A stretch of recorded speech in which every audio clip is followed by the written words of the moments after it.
On October 3rd, 1887, before sunrise had climbed the eastern ridge above Quartz Hill, the thermometer nailed beside Morrow's general store read 29 degrees, and the frost had stiffened the hitching rails so hard that reins rang against them like wire. Quartz Hill, Wyoming Territory, held 318 souls between Freight Road and Stone Gorge, a settlement young enough to still smell of fresh-cut pine, old enough to have already buried men who mistook weather for rumor.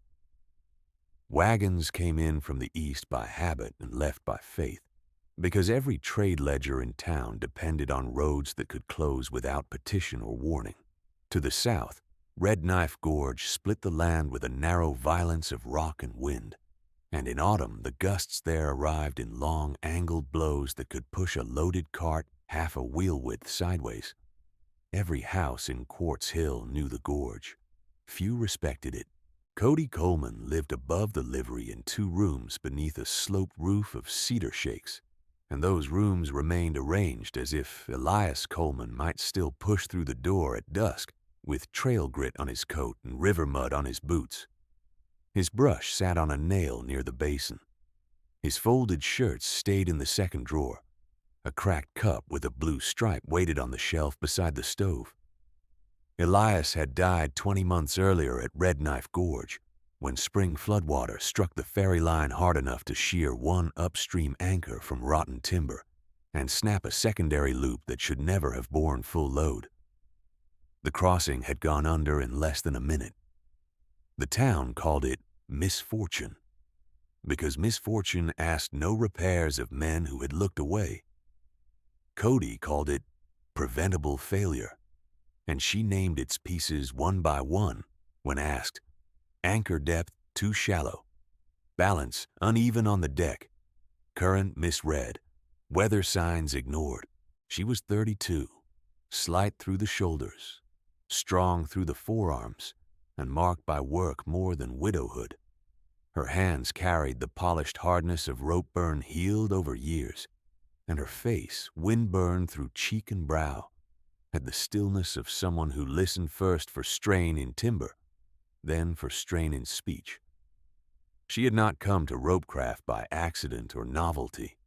Her grandmother, Ellen Price, had been raised in Welsh mining camps where ore buckets traveled ravines on lines that could not fail, and she taught that knots were not decoration, but arithmetic done in fiber. In Cody's girlhood, Ellen made her tie and untie bowline loops until lantern oil burned low, then tested each knot under wet pull and sudden shock, explaining which bends slipped in cold and which tightened into permanent ruin. Elias added to that inheritance after years hauling ore carts and freight, where a line was judged not by beauty, but by whether it held under the third strain, when weather and fatigue both spoke at once. Between grandmother and husband, Cody inherited a discipline that measured risk in inches and lives in minutes. By the second week of October, she had begun recording dawn winds in a narrow ledger she kept in her apron pocket, marking direction, force by flag angle, and cloud height over the western cut. She counted axle widths as freight trains came through town, noting common spans between wheels, average draft weight by team type, and where loads shifted most often on uneven ground. She walked the gorge rim at first light and again in late afternoon, carrying a weighted plumb line. A carpenter's square and 20 feet of cord marked every 6 inches with ink. When she stopped near the old ferry approach, she did not kneel or pray. She measured. She traced fault lines in basalt with chalk, tested surface flake by a hammer tap, and marked 2 opposing shelves where anchors could bite into stone deep enough to outlast thaw and flood. Quartz Hill watched, as towns always watched, persistent work that did not ask permission. Men at the livery doors said she had gone hard with grief. Women at the pump said she had not accepted what God had taken. Boys followed at a distance and repeated phrases heard at supper tables. Cody answered none of it. Once, when stable hand Jonah Vale asked whether the talk in town angered her, She set a coil down beside him, checked the lay of its strands, and said, "Let them talk. Words do not hold a crossing through winter wind." Jonah remembered the sentence long after he forgot the day. The man most pleased to hear the town laugh was Hiram Blackwood, road chairman, yard owner, and builder of half the false front storefronts on Main. Blackwood was 47, broad in chest and neck from good beef and little hunger, always dressed in dark wool broadcloth that kept dust from showing, and silver watch chain that kept success visible. His gloves were kid leather, his boots city-made, and his beard carried the trimmed precision of a man served by others. He had made a reputation by promising growth and straight streets, by speaking in council rooms as though timber and weather could be instructed like hired hands. He did not strike men or shout in public. He dismissed them, which, in a small settlement, could do more lasting harm. On November the 14th, 1887, an ember from a maintenance fire reached Creosote Timbers on the North Platte Spur Trestle, and by noon the crossing had burned through 2 support bents and sagged beyond Wagon Passage. News rode into Quartz Hill by telegraph relay and horse within hours. The usual supply route was cut, rail transfer delayed, and a late wagon train carrying flour, lamp oil, and medicine had already turned toward Red Knife Gorge to salvage the season. Early winter had begun closing the high pass. The window was narrowing.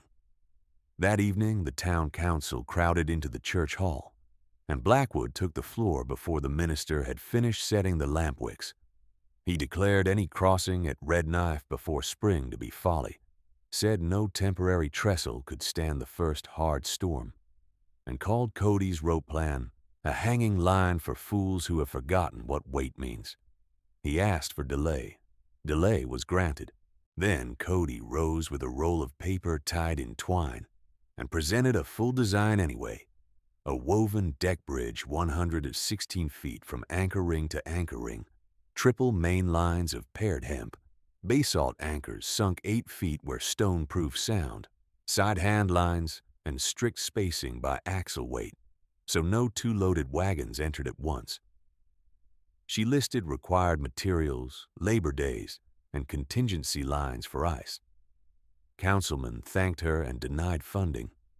By November 16th, she sold Elias's silver-mounted saddle for $42 cash at Haskell's auction shed, took $18 for 2 coils of imported hemp line, $6.40 for rawhide strips, $9.60 for iron rings and pins from the smith, and advanced wages to 2 quarry hands at $1.25 per day each. She bought willow cuttings from riverbank parcels at 75 cents a bundle, ordered pitch for waterproofing, and borrowed a post auger that could bite fractured rock to a depth ordinary drills could not reach. Blackwood refused her request for seasoned planks from his yard, citing inventory strain, then stood in front of his office and wagered $2 in public that no woman could hold a mule on any line she tied across that gorge. She began at first light on November the 17th on unclaimed edge land above the south approach, where scrub grass bent low and basalt showed through thin soil like old iron. The first task was anchor sockets, 2 primary holes per side, each hand bored to 8 feet, then widened to receive iron ring collars set in lead and stone wedges. Quarry dust coated her sleeves white. The 2 hired men worked picks and sledges while Cody sighted alignment across the gap with a survey rod, calling corrections by inch and quarter inch, because a line that entered off center would fight itself under load. By sunset, 1 socket was complete and capped against frost. For 10 days, a false calm held the basin. Afternoon temperatures hovered near 41 degrees, warm enough that skeptics leaned on fence rails and said winter had moved north for good. From the rim, they named her work Coleman's Folly, as though ridicule could add strength to weather. Cody twisted paired hemp into cable bundles with a hand-crank jig mounted to a wagon axle, then laid rawhide dampers at intervals to absorb shock where gusts would whip the span. She split willow battens and wove them into a flexing deck lattice, meant to move with the wind rather than oppose it. Each slat spaced to drain sleet, and each cross-lash doubled at quarter points where side sway would peak. It was not elegant in the manner of town carpentry. It was exact in the manner of survival. At dusk on November the 24th, after completing the first full tension set on the west side, she stood with the pastor near the cottonwoods below the church lot and told him winter would strike before that delayed train reached town. She cited what she had seen. Geese flying south in low, hard lines, birds absent from branches where they usually settled, and a pressure drop sharp enough to flatten lantern flames against glass. The pastor listened, removed his gloves, and asked what she needed if the warning proved true. Cody answered with a list: 4 more shovel crews, warmed stones for hands, and obedience to weight rules even from men accustomed to giving orders. The next morning, before dawn had broken clean over Quartz Hill, hoofbeats came fast from the eastern road. The rider came out of the dark like a torn page blown loose from another storm, horse lathered wide at the chest, hat gone, scarf stiff with breath frost. And when he reached the church hitch rail, he dropped from the saddle and failed to stand again on the first attempt. Pastor Hale and Jonah Vale took him under each arm and brought him inside the lamp glow, where faces gathered in a ring and waited for him to shape words through shaking teeth. His name was Silas Trent, a road scout hired by the eastbound convoy, and he gave his report in broken measures that became clear only when Cody repeated each point back to him in order. 10 freight wagons stalled 14 miles east at Bitter Draw, 1 rear axle split, 2 oxen lame, camp fuel for less than 1 day, and wind building in the cut beyond the chalk bluffs. The train carried flour, lamp oil, salt pork, quinine, and seed grain meant for spring planting. If that convoy failed, Quartz Hill would enter December with nearly empty bins and no medicine reserve. Blackwood arrived while Trent still held a tin cup in both hands, his coat buttoned to the throat, and his expression fixed in that careful neutrality he used when facts threatened his authority. He asked for certainty, then for verification, then for a second witness, as if weather paused for procedure. Cody did not answer him first. She crossed to the table, flattened her gorge map with both palms, and marked Bitter Draw with a carpenter pencil, then measured distance to Red Knife by cord and knot, not by memory. 14 miles in mounting wind meant a convoy moving at less than 2 miles per hour by first drifts, perhaps 1 mile by dusk. They would reach the east rim late, tired and misloaded for crossing discipline. She looked up only then and spoke to the room rather than to one man. If we wait for timber, we bury wagons and teams where they stand. If we move now, we keep the road alive. Decide what this town intends to be by daylight. No one laughed, not that morning. By the first full light of November the 26th, with the temperature at 19 degrees and falling, Cody turned her private work site into a command post built on measurement and obedience. She nailed crossing rules to 2 pine boards at each rim, 1 wagon on the span at a time, 60 counted breaths between entries, no rider mounted while on deck, no argument over load class once marked in chalk. She ordered the deck widened from 5 feet to 6, using spare slats cut from freight pallets and old corral rails, then set side hand lines at chest height, 48 inches above deck lash points, so teamsters on foot could keep balance without leaning weight outward. She added a lower stabilizer on the windward side copied from quarry ravine crossings Elias had shown her years earlier. The line fixed to secondary rings and weighted with stone sacks at quarter lengths to damp oscillation when gusts struck broadside. The labor turned from curiosity to necessity in less than an hour. Men who had mocked knots now fed hemp through iron rings with bleeding fingers. Women from the boarding house brought kettles of boiled coffee and burlap sacks of warm stones wrapped for hands that had gone numb. Pastor Hale counted tools aloud as they changed owners, so none vanished in confusion. Jonah Vale carried a slate from rim to rim, logging each alteration and each tested segment, with time marks scratched in chalk. Cody inspected every splice herself. She rejected 3 with no apology, and made the men retie them under her eye until strand lay and tuck depth met her count. Blackwood attempted to resume command once, stepping onto the south approach with a rolled set of scaffold sketches and declaring that the proper method required upright posts and fixed planking.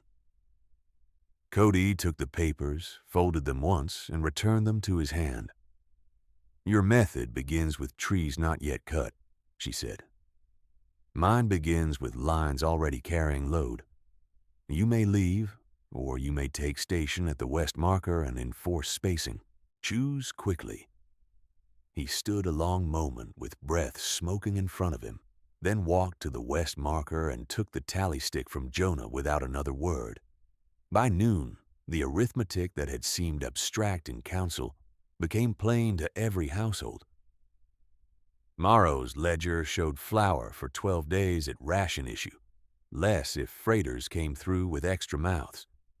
The infirmary chest held quinine enough for 4 days at current fever cases. Lamp oil could be stretched by shortening evening hours, but not through a storm month. Quartz Hill understood at last that pride could not be baked into bread or dissolved into medicine. Cody sent 2 fast riders east with a written order for the stranded convoy, each instruction numbered to prevent dispute. Unload half weight from the heaviest wagons before reaching the rim. Separate oil barrels from flour to reduce tipping risk. Bind loose crates with cross rope so nothing shifted mid-span. Keep teams double-yoked and led on foot. No torch flames near oil until past the west approach. She signed the sheet with a hard downward stroke and added one final line beneath the list. Obey markers exactly, or do not attempt the crossing. While riders departed, she took a hammer and moved onto the bridge herself for a full dynamic test. 2 quarrymen loaded a stone sled to just over 2 tons, then drew it forward by capstan turn, while Blackwood counted breaths and Hale called gust intervals. At midspan, the deck dipped, flexed, and returned in a smooth arc. Cody dropped to one knee, listened with her palm against the main line, and heard no strand complaint, only the low hum of tension running true from ring to ring. She stood, signaled halt, and reset 2 side lashings where vibration had opened a thumb width of slack.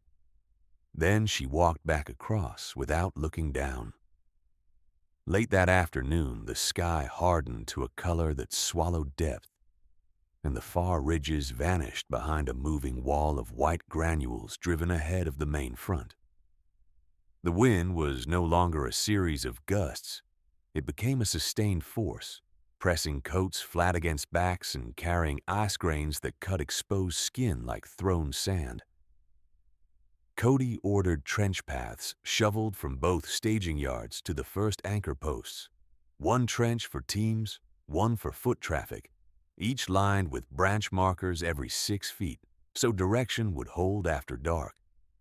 She had fire barrels set at 20-yard intervals on the approaches with iron lids ready against sparks. She assigned 2 men to each barrel and forbade anyone to leave station without relief. At dawn on November 27th, Silas Trent returned from the east line with the convoy in sight behind him, moving in broken sequence through ground drift, wagon tongues creaking under ice and strain.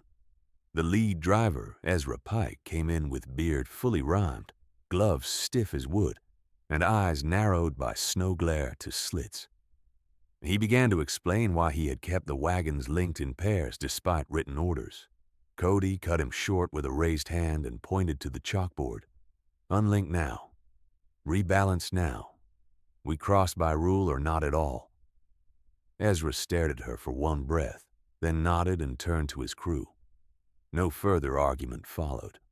The first crossing was assigned to an empty wagon weighted only with sandbags, led by 2 men on foot and 1 trailing with brake rope. Cody took the forward handline and went ahead of the team, hammer in belt, clearing ring joints where rime had formed overnight. She called cadence in a carrying voice that the wind could not fully tear apart. At each 60-breath interval, Blackwood lifted and dropped the tally stick in his gloved hand, a visual signal for the next release when voices failed. The span bowed under load and rose again. The walls held. The anchors held. By mid-morning, they had brought 3 wagons across and staged supplies under canvas on the west side, each load checked against Jonah's slate before released. Then the main blizzard struck with full force. Visibility collapsed to less than 15 yards. Wind reached an estimated 58 miles per hour by Hale's anemometer wheel, which spun so fast once that the vanes blurred and then jammed with ice. Temperature fell through 0 before noon and kept falling. Under those conditions, every task became blunt and immediate. Men could not feel knottails after 2 minutes barehanded. Oxen balked at the deck tremor and had to be blindfolded with scarf cloth to keep them from swinging sideways. 1 barrel lid tore loose and rolled into the gorge with a sound no one heard over the storm. Cody shifted crews to 20-minute rotations to prevent hand failure, then reduced crossing loads by an additional quarter, even though it would cost time they did not possess. She refused 2 drivers who attempted to carry extra crates tied high for convenience. "Weight low or weight left," she told them, and those crates came off. The town watched Blackwood then, watched him take instruction from the woman he had called reckless, watched him repeat her orders to men who once waited on his approval for wages and lumber. He did not resist. He did not speak his old wager again. When a teamster challenged a delay and stepped toward the entry marker out of turn, Blackwood put both palms against the man's chest and drove him back into line with a force born less of anger than of late obedience. Through the afternoon and into early dark, crossing rhythm settled into hard discipline. Clear ice, check ring, set team, count breaths, release, recover. No bells rang in town. No one stood idle on the rim for spectacle now. Every soul who could carry, warm, lift, tally, shovel, or steady had been given a task and kept to it. Pastor Hale moved among stations with a kettle and a prayer offered only when asked. Jonah Vale's slate filled and was wiped clean and filled again, his fingers black with chalk and pitch. Cody remained on the line, coat crusted white, braid frozen stiff against her collar, voice raw but even.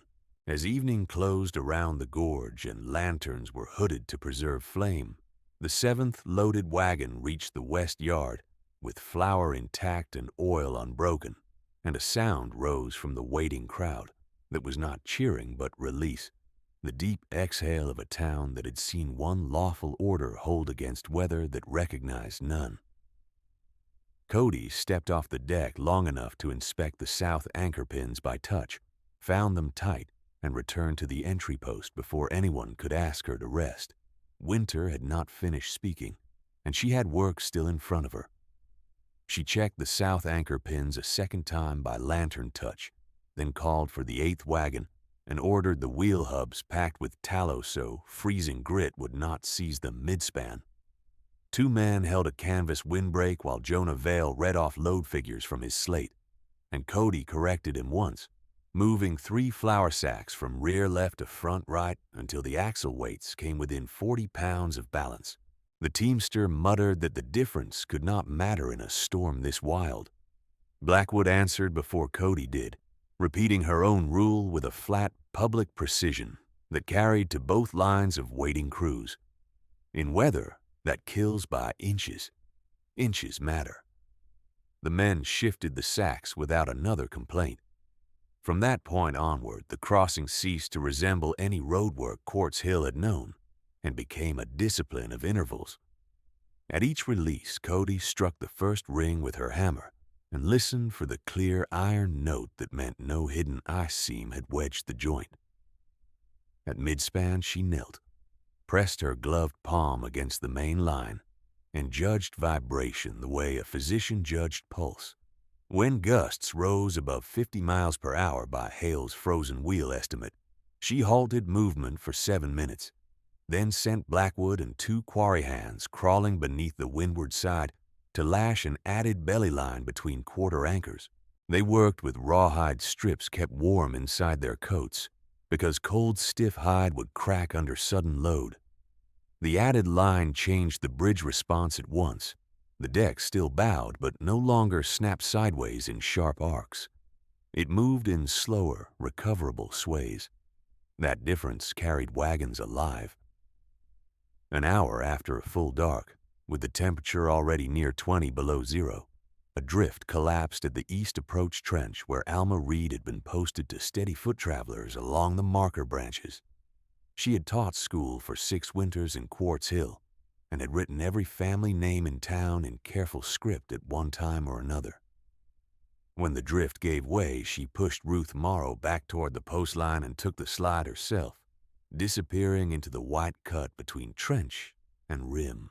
3 men reached her within moments, ropes tied around their waists, but the snow had packed hard against rock shelves below, and by the time they brought her back up, her breath had gone shallow and then still. Pastor Hale covered her with his own coat and stood beside her in the lee of a wagon until 2 women could carry her to the church shed. No one spoke of fairness. They returned to station. Near midnight, Ezra Pike finished guiding his 3rd team across and was sent back east with 2 others to bring forward a wagon carrying medicine chests and bedding rolls.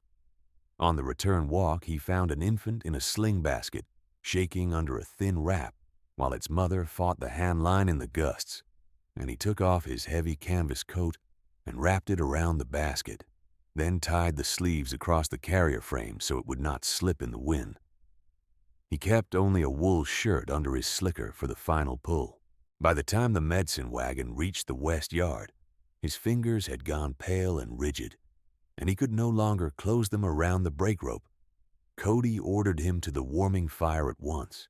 He refused until the crates were counted and stacked under canvas. He reached the stack, set one hand against a flour barrel as if to steady himself, and sank to one knee. They carried him to Hale's fire barrel and worked his hands, feet, and chest for nearly 20 minutes. He did not return to consciousness. At 1 in the morning, Pastor Hale marked the time and wrote Ezra Pike's name beside Alma Reed's in the church register. 3 days earlier, men at Morrow's stove had called the span Coleman's folly to her face, and one of them had asked whether she planned to hang Moonlight from it next. Those same men now stood in a fixed chain from wagon yard to bridge mouth, passing warmed stones, dry gloves, and tied rations hand to hand with no gaps, each waiting for her signal before moving. Derision had not been argued down.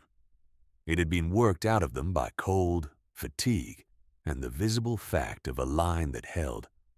After 1 in the morning, the storm entered its harshest phase. Wind struck from 2 angles as the gorge channeled and rebounded it, and the lantern at the west marker shattered when ice granules drove through the mica panel. Cody switched to hooded coal pans, set low to the deck so flame could not whip toward oil cargo. She had teams blindfolded before entry, because animals that could not see the drop walked straighter by pressure on the reins. She tied red wool strips every 6 feet along the handline, so drivers could count progress by touch when sight failed. She ordered all speech reduced to 4 commands only: halt, forward, brake, clear. Nothing else carried cleanly in that wind. By 2 in the morning, they had crossed 9 wagons, all oxen, most freight, and 58 travelers. The 10th wagon remained on the east side with mixed cargo, 2 sick adults and Thomas Vale, an 8-year-old traveler burning with lung fever. He lay in the wagon bed beneath buffalo robes, breath wet and uneven, while Ruth Morrow and Silas Trent held warmed stones near his ribs and spooned broth between his lips when he could swallow.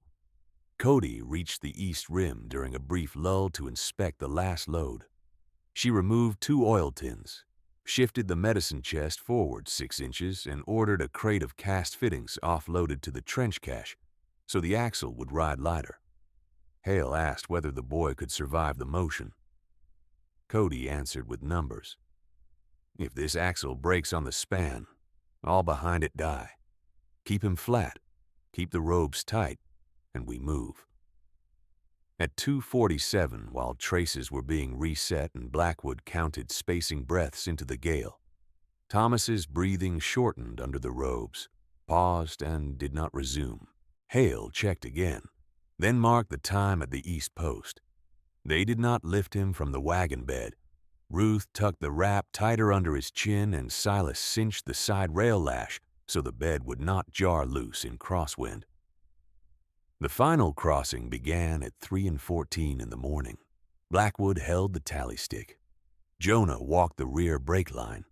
Cody took the forward hand line and called breaths into the storm, each count torn thin and still obeyed. Midway across, an ice skin formed over the second ring and jammed half open. She struck it 3 times, cleared the hinge, and waved the team through. They reached the west planks with 1 brake shoe split, but still holding. Thomas Vale remained in the wagon bed until the church sheed could receive him at first gray light. Jonah was still at the bridge when the word passed down the yard that the boy was gone. He finished coiling the brake rope before he walked to the church. By sunrise on November the 28th, 1887, all remaining wagons, oxen, and 61 living travelers stood west of Red Knife Gorge. The bridge remained under tension with no anchor shift beyond a 1/4 inch at the north primary socket, a movement Cody noted and marked for immediate crib reinforcement. The storm did not ease until late afternoon, but the crossing phase had ended. Quartz Hill had lost Alma Reed, Ezra Pike, and Thomas Vale. It had not lost the road, the flour, the medicine, or the majority of the train. 4 days passed before the wind settled enough for full burial rites.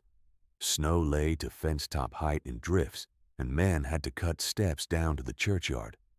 Alma was buried with her attendance roll folded in oilcloth at her side. Ezra was buried in the teamster gloves he had worn thin at the fingertips from years-on lines and reins. Thomas was buried with a carved wooden horse from his wagon bundle wrapped in clean cloth. No speech blamed weather alone.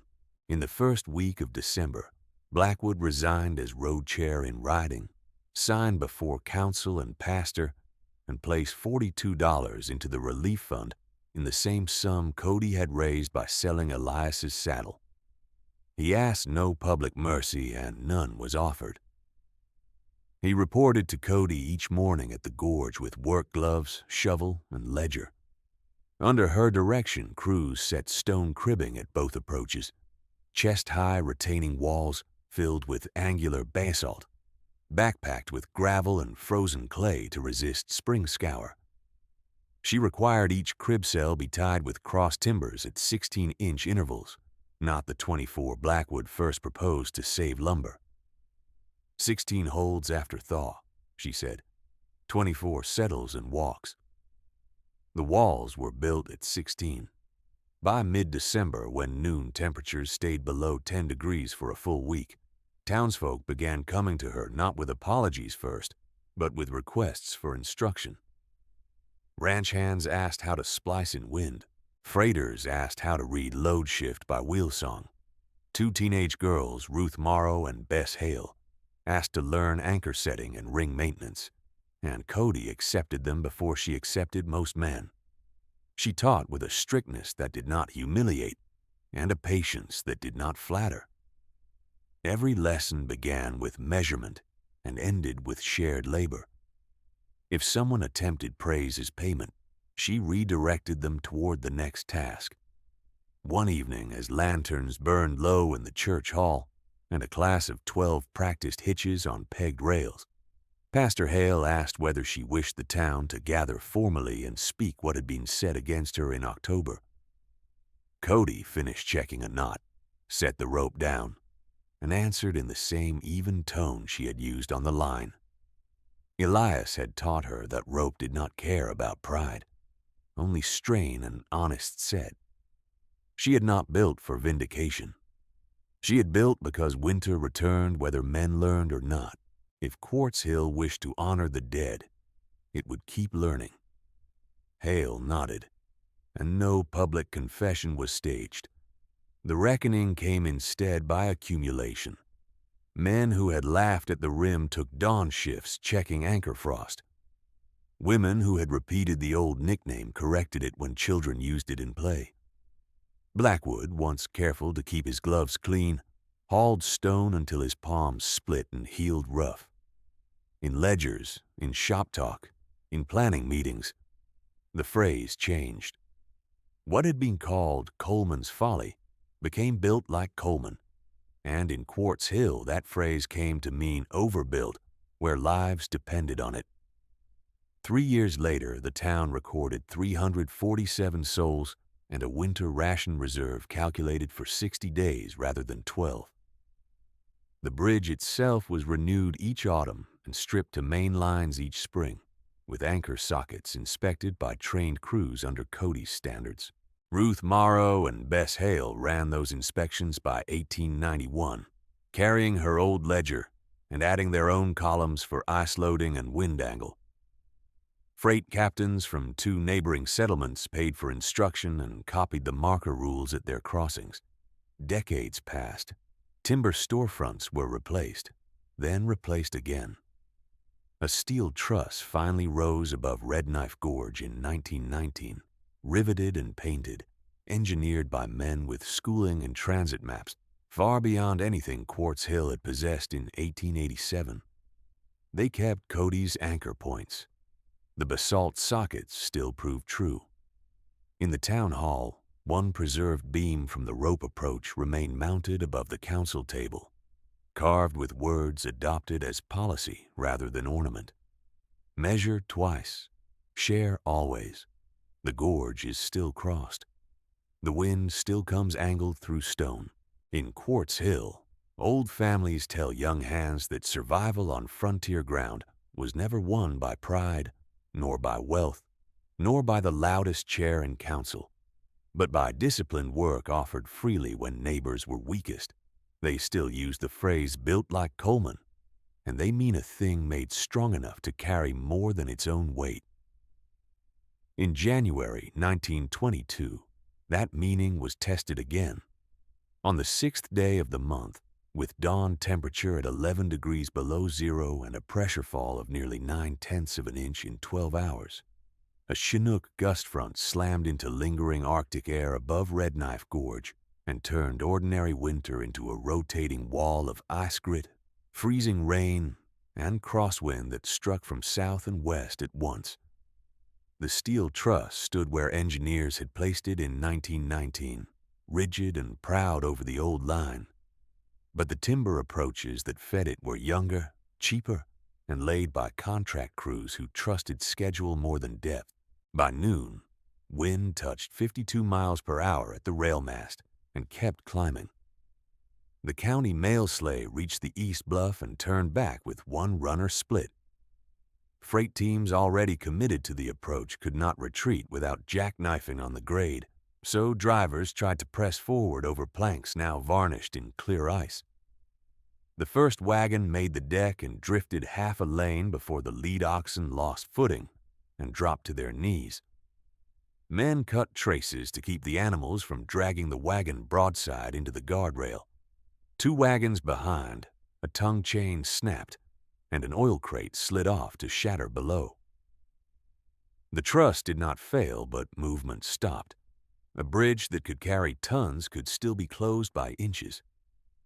Quartz Hill had 361 souls that winter, and 68 of them depended directly on delayed freight. Boarding house kitchens, infirmary stores, lamp stock, and coal allotments promised to households with no woodlot rights. By evening, Morrow's shelves showed the old arithmetic again. Flour bins sat less than 1/3 full. Salt pork barrels were down to 6. Coal sacks at the depot could cover 10 days if church and school both went dark after sundown. In the west yard, Hiram Blackwood, now 72 and bent through one shoulder from years of stonework, watched the new freight shed roof peel back in strips under wet snow load because his hired foreman had saved cost on cross-bracing. Tar paper snapped loose, rafters split. 20 sacks of seed grain took water before they could be dragged under cover. Status, once worn like silver, now gave no shelter against bad joinery. The storm held through the 7th and 8th without true break. Ice loaded every exposed line. Marker posts vanished in drift to shoulder height. On the second morning, Ruth Morrow and Bess Hale, now recognized across 3 counties for winter crossing standards, crawled the east approach with ice chisels and found that 3 anchor bolts on the temporary timber ramp had lifted nearly a 1/4 inch from their seats. The bolts had been set only 4 feet into fractured shelf, not 8 into solid basalt as Cody had taught. Under repetitive sway and icing, the ramp had begun to walk. Bess marked each uplift in red grease pencil, logged time and temperature, and sent Jonah Vale's son Eli running with the sheet to town hall. The county engineer read the figures, looked at the weather map telegraphed from Casper, and wrote one line beneath her marks: approach unsafe for loaded passage until rebuilt. Disaster on frontier ground rarely arrived as one dramatic break. It came as accumulation, each compromise collecting weight until ordinary errands became mortal wagers. On the evening of the 8th of January, Alma Reed's successor at the school, Marion Keating, dismissed pupils early and stayed behind to bank the stove for the next day, then tried to walk home by the church lane after dark because her brother had not arrived with the sled. Drifts had erased the wagon ruts and the line of fence posts. She was found at first light against the lee wall of the Cooper shed, wrapped in her own shawl, attendance book tucked inside her coat to keep it dry. She had not reached shelter. Pastor Hale, white-haired now and breathing hard from a long cough, rang the church bell twice, then stopped before the 3rd toll when the rope burned his palm raw through wet gloves. That same night, Silas Trent, whose scout report had once brought the stranded convoy into history, took a 2-horse cutter east with quinine and bandages for a ranch family pinned beyond bitter draw. He tied bell wire between wrist and dash rail so he could not be thrown clear if the runner struck hidden stone. At mile marker 9, the cutter found overflow ice where Spring Seep crossed the road. The left runner climbed, tipped, and pinned him at the hip beneath the side rail. He cut one horse free and sent it home with traces trailing, but by the time a search crew followed hoof marks at dawn, cold had taken too much heat from his chest and hands. He died before noon in the infirmary, lucid enough to ask whether the medicine box had stayed dry. It had. The ranch family lived. Quartz Hill buried him on the 10th, with road dust from his old saddlebag sprinkled over the coffin lid. By the morning of January 9th, the town held funerals and ration lists in the same room. No voice called this bad luck. Men who had once mocked technical caution now asked for numbers first. How many pounds per axle could pass if teams were hand-led? How many minutes of exposure before fingers failed on wet rope? How many workers were needed to reopen the gorge edgeline that predated steel and had never depended on timber ramps? The questions reached Cody Coleman before daylight, carried by Blackwood himself and Ruth together, an old antagonist and a former student arriving shoulder to shoulder at the same door in driving sleet. Cody was 66 and moved slower on stairs than she had in 1887, but her hands remained steady, and her records lay in oilskin bundles by year and season. When Blackwood spoke, He did not ask for authority. He asked for instruction.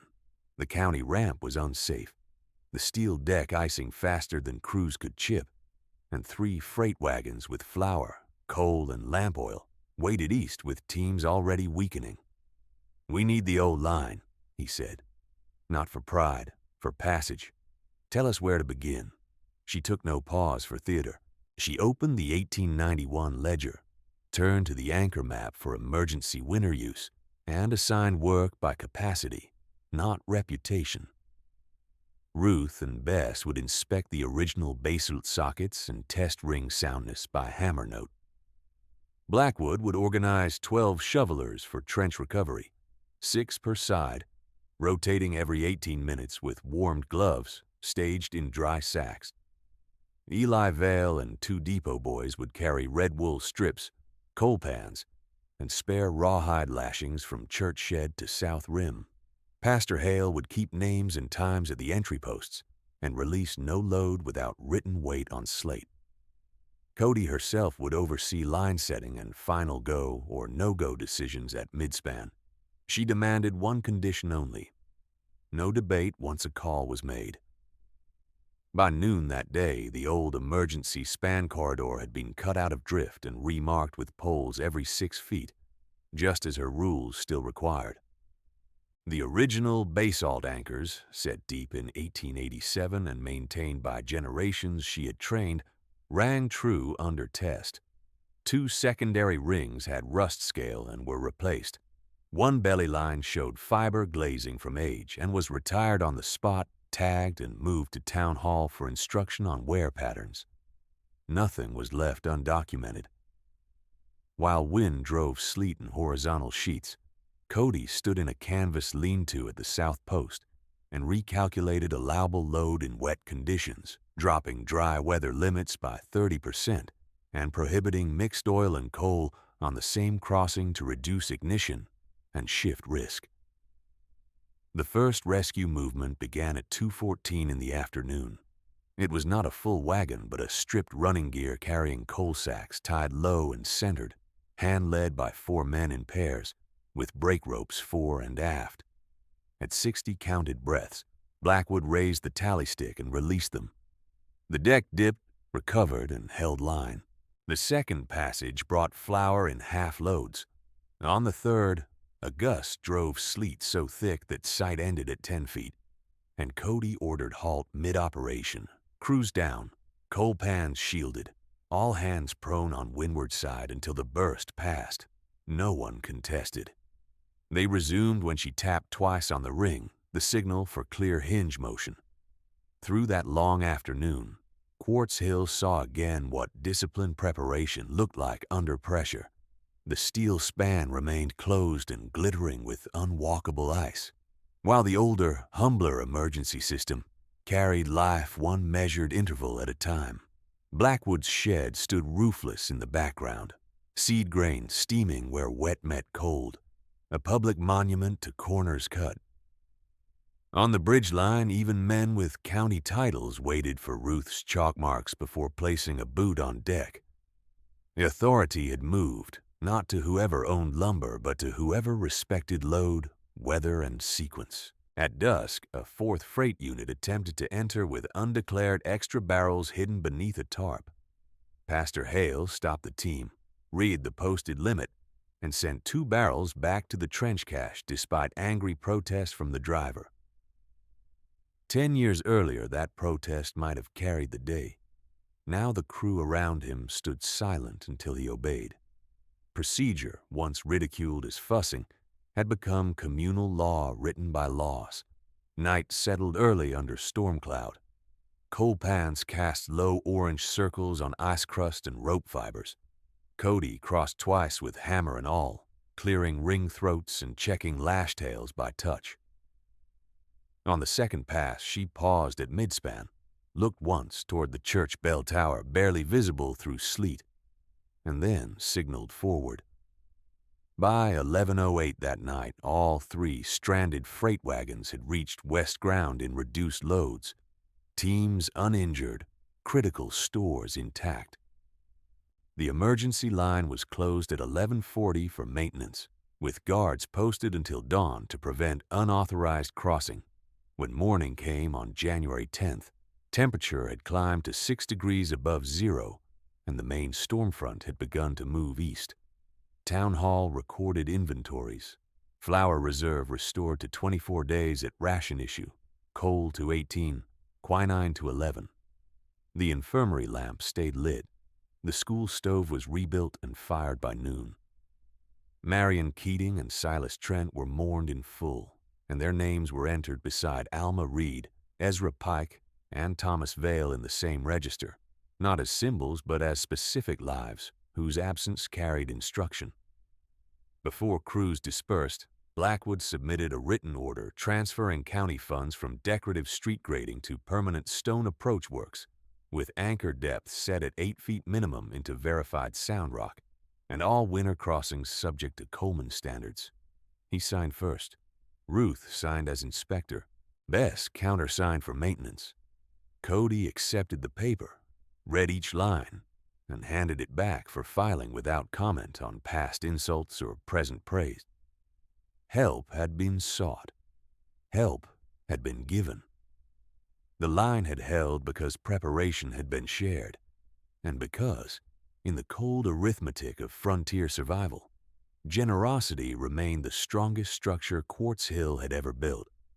After the filing clerk sanded Blackwood's signature and carried the order to the record shelf, Cody stepped to the stove at the back of Town Hall, warmed her hands once, and began assigning the next 12 hours as if the storm were still rising.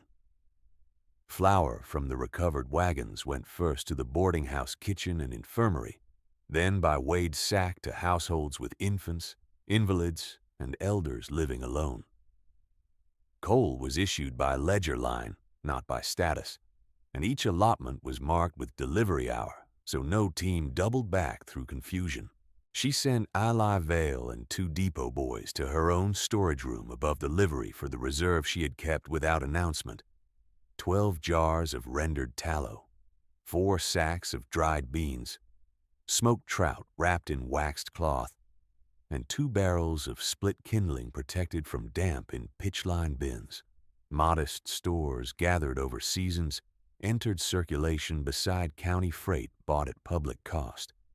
That contrast was visible to all.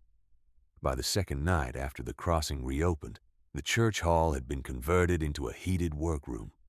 Wet gloves hung from rope lines over brick trenches. Children slept on straw pallets along the north wall, while mothers and teamsters took turns at kettles. Cody set up 3 practice rails from scrap timber and hung retired lines from pegs. Sound line, weathered line, and the glazed belly line pulled from service at the south approach. Under lamp glow, she showed the difference by touch before sight, guiding calloused fingertips and soft ones alike across fibers, polished hard by hidden heat and friction.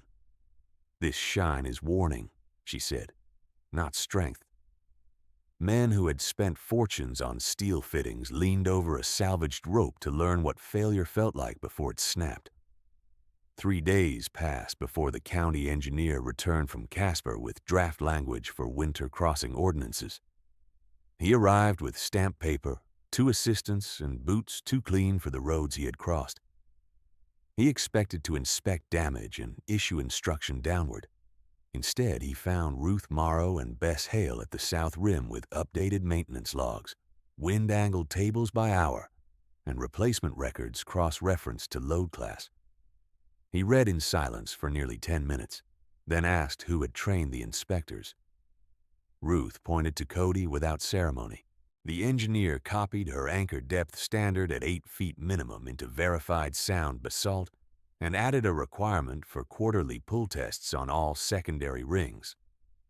Expensive county plans were rewritten around methods first financed by a widow's sold saddle and 2 quarry wages.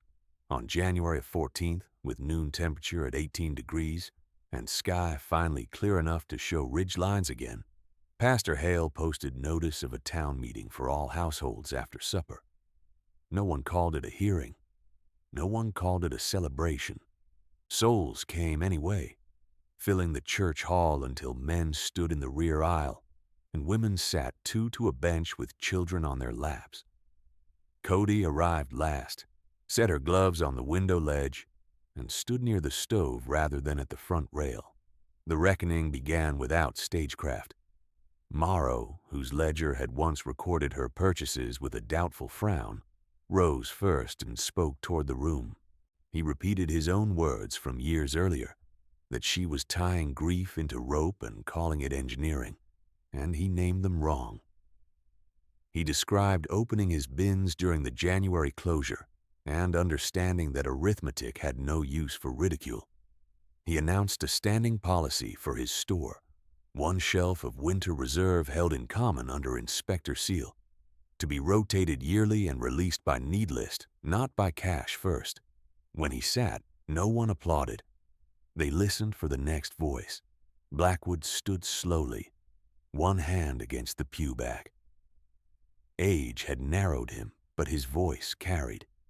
He recited the phrase he had used in 1887, a hanging line for fools, and then spoke each of the losses that had corrected him, naming Alma Reed, Ezra Pike, Thomas Vale, Marion Keating, and Silas Trent in order. He did not ask to be excused by later labor. He said he had mistaken authority for competence and economy for wisdom, and that those errors had cost the town years of risk. Then he produced a second paper, already signed, donating his damaged freight yard parcel at the west approach for a permanent training ground and emergency shed built to Coleman's specifications, with maintenance funded from his remaining rental income until death. He placed the deed on the communion table and stepped back. Others followed, and the pattern held. Not pleas, but acknowledgments tied to action. Two ranchers who had wagered publicly against her bridge pledged stone teams for spring crib repair and delivered written schedules before leaving the hall.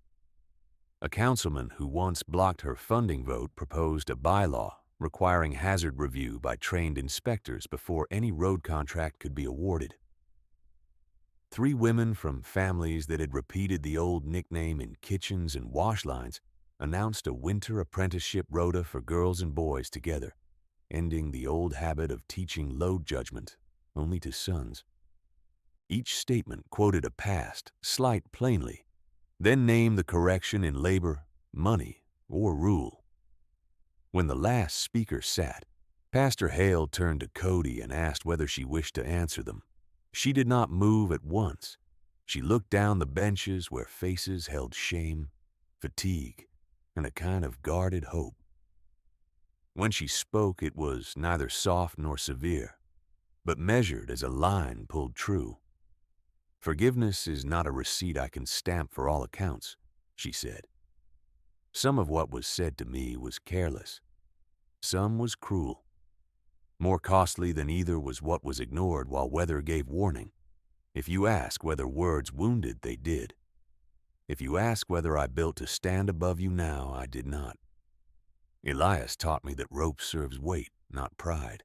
My grandmother taught me that a knot is a promise made in fiber, and a false promise breaks in another person's hands." She lifted the retired glazed line from the peg beside the stove and held it where lamplight caught its hard sheen. "This is what neglect looks like before it looks like death. You do not honor the dead by praising me. You honor them by refusing neglect when it is small and easy to excuse. Keep records. Drill in fair weather. Obey limits when you are tired, angry, or embarrassed. Teach those younger than you without deciding first who deserves to learn. I will teach any soul willing to work. Whether you call that forgiveness is your labor, not mine." No one answered with speech. They rose in rows and formed work lists at the side table until near midnight. By the first week of March, the donated freight yard had been cleared to frozen ground and staked for the training shed. Cody rejected ornamental trim, added 2 extra braces per bay, and required every roof tie be visible for inspection from floor level. Lumber and stone cost $312.70. Labor was donated in rotating crews logged by household, so burden did not fall to the poor by default. The retired belly line was mounted inside on a labeled board with 3 other samples, each tagged by date, weather, and failure mode. Schoolchildren were brought through in pairs, taught to read, wear patterns before they were allowed to touch tools. In October 1923, nearly a year and 9 months after the storm, Quartz Hill adopted the Coleman Winter Standard as binding town code and transmitted copies to 4 neighboring settlements. The code contained no tribute language. It was plain procedure, anchor depth, load spacing, command vocabulary, inspection intervals, and emergency ration thresholds tied to Soul's count, rather than optimism. Ruth and Bess became paid inspectors under that code. Eli Vale, once a depot boy carrying wool strips, qualified as line captain at age 21 after 3 winter drills and 1 live operation. Cody remained in her rooms above the livery through her 70s. She no longer crossed first in hard wind, but she sat every autumn at the long table in the training shed, checking ledgers for missing entries and sending crews back to verify what had been guessed. On December the 12th, 1931, after supervising a preseason pull test and sharing noon stew with apprentices, she died in her chair beside the south window, hands folded over a length of practice rope, worn smooth by decades of instruction. The town buried her on a clear day at 9 degrees above zero, with Ruth reading the standards aloud, and Blackwood, near the end of his own life, standing bareheaded despite the cold until the final shovelful. Blackwood died the following spring. His yard, by then fully converted, passed to the town as his deed required. No statue was raised to either of them. The shed expanded instead, then expanded again. The training ground still stands on the west approach parcel, timber darkened by weather, stone footings true. The steel span over Red Knife Gorge has been replaced twice, and each replacement retained the original verified anchor line in the emergency corridor below. In the town hall, the carved beam remains above the council table. Beside it hangs the glazed belly line and a brass plate added in 1948. Measure twice, share always. Quartz Hill now counts souls by modern census methods and receives forecasts by wire and radio. Yet each November, the inspectors run a full winter drill with coal pans, red wool markers, and 4 command words spoken into the wind. Children still learn why Alma Reed's roll book was dry, why Ezra Pike's coat was found around an infant basket, why Thomas Vale's name is read before first crossing, why Marion Keating and Silas Trent are listed in the same register as those lost in 1887. Memory is taught as procedure, not ornament. When storms close in and the gorge begins to throw crosswind against the rails, old and young hands alike still use the phrase built like Coleman. They mean a structure planned for strain, tested without vanity, and opened without discrimination when neighbors arrive cold at the door. On November 18, 1932, 11 months after Cody Coleman's burial, Quartz Hill woke to a dawn temperature of 7 degrees and a hard west wind that carried loose ice off the rim in silver sheets. And Ruth Morrow unlocked the training shed before first light with Eli Vale at her shoulder and Bess Hale behind them carrying the old attendance register in oilskin. They were not gathering for ceremony. They were running the first full winter drill without Cody in the yard to correct an inch by sight alone. Eli set the coal pans in their marked stations, exactly 20 yards apart on the south approach. Bess checked the red wool strips, 1 every 6 feet, then compared each knot tail against the 1923 code ledger. Ruth laid the tools on the central bench in fixed order: hammer, awl, ring gauge, rawhide packet, chalk slate, tally stick. On the north wall, the retired glazed belly line still hung under its brass tag. No one touched it without instruction. By mid-morning, the county road office sent what it called a modern safeguard to observe the drill. A motor snow tractor purchased for $1,860 and fitted with a steel-cleated plow blade meant to keep the steel span open in all weather. The machine reached the east grade, climbed 30 yards, then sheared a drive pin where the incline iced over beneath drift, and the rear track spun uselessly until the operator shut it down to prevent a gearbox fire. Eli watched from the marker post, wrote the failure time on his slate, and dispatched a runner to town hall. County plow disabled at 10:42, steel deck icing, emergency car door required. By noon, the wind had risen to 46 miles per hour, and the school was dismissed into escorted pairs because visibility at the church lane had dropped below 30 feet. Expensive machinery sat silent on the grade. The older system came alive by hand. Ruth ordered the West Reserve opened at 1:10 in the afternoon under inspector seal.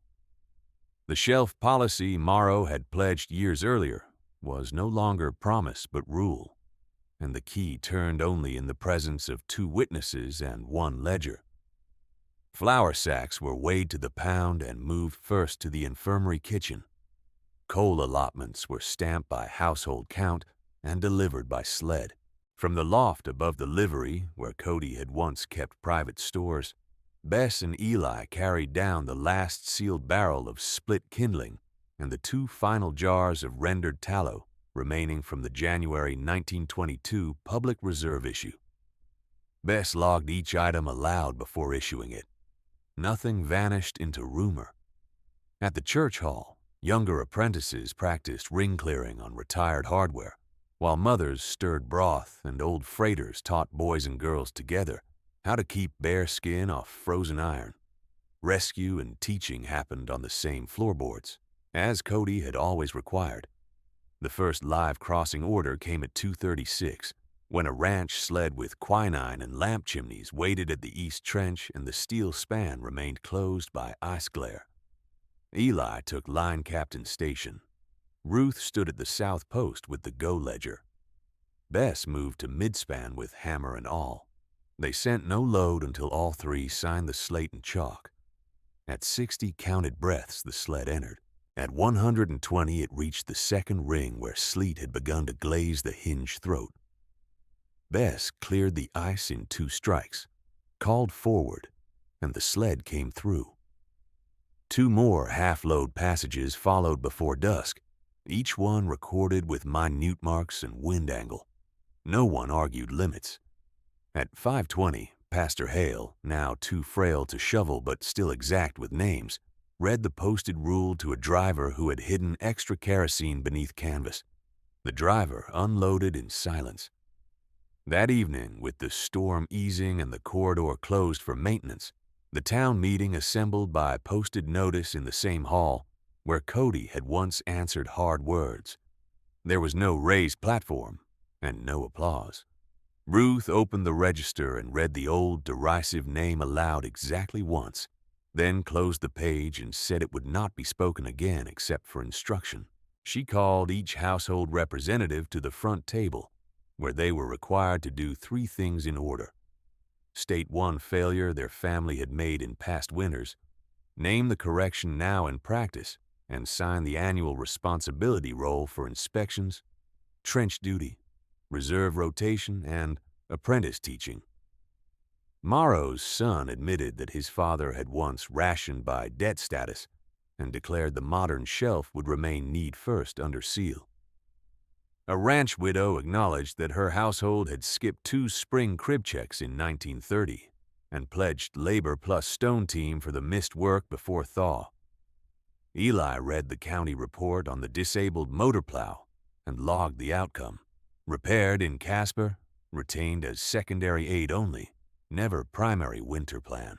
When the roll reached the final pages, Bess stood with a folded sheet taken from Cody's 1931 preseason ledger, a page she had found tucked behind load tables and weather notes while cataloging the oilskin bundles after the funeral.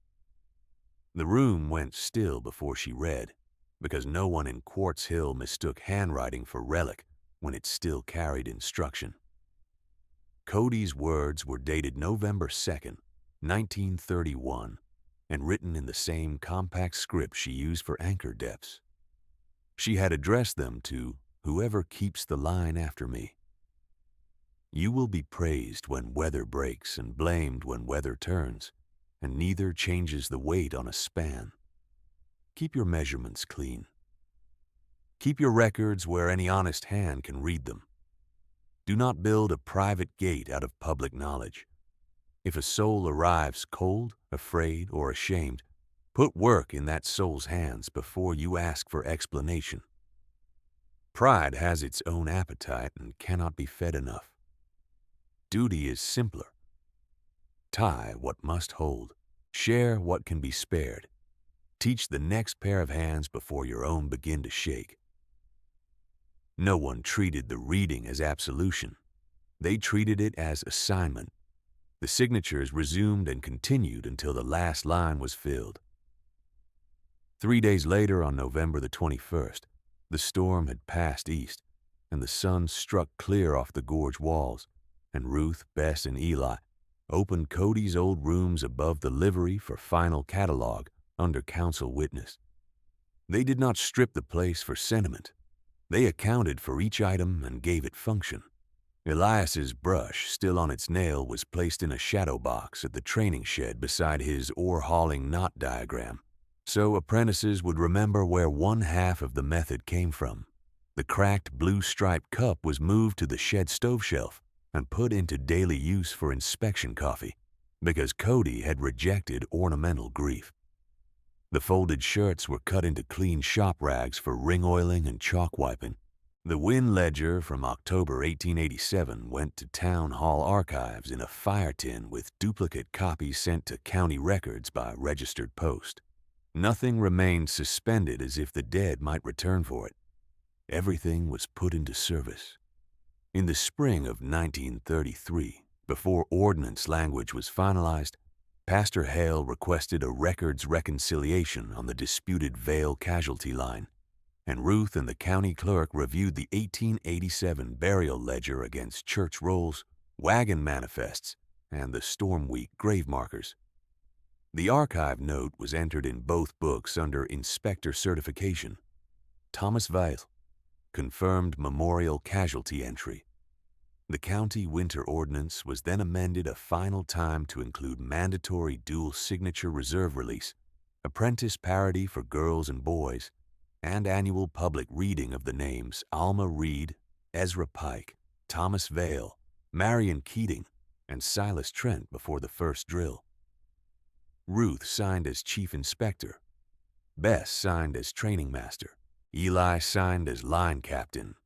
The old tally stick Blackwood had lifted in the 1887 blizzard was mounted below the carved beam, not polished, not repaired, its stormwear left visible. The training ground still stands. The emergency car door still uses the basalt sockets set 8 feet into sound rock on Cody Coleman's line. Each November, coal pans are lit low. Red wool strips are tied at 6-foot intervals, and 4 command words are spoken into the wind. Children stand in pairs beneath the brass plate and learn to read a rope by touch before they are taught to praise it by story. Quartz Hill still says built like Coleman, and in that town the phrase remains a vow. Measure without vanity, share without delay, and keep the crossing open for every neighbor who comes cold to the rim.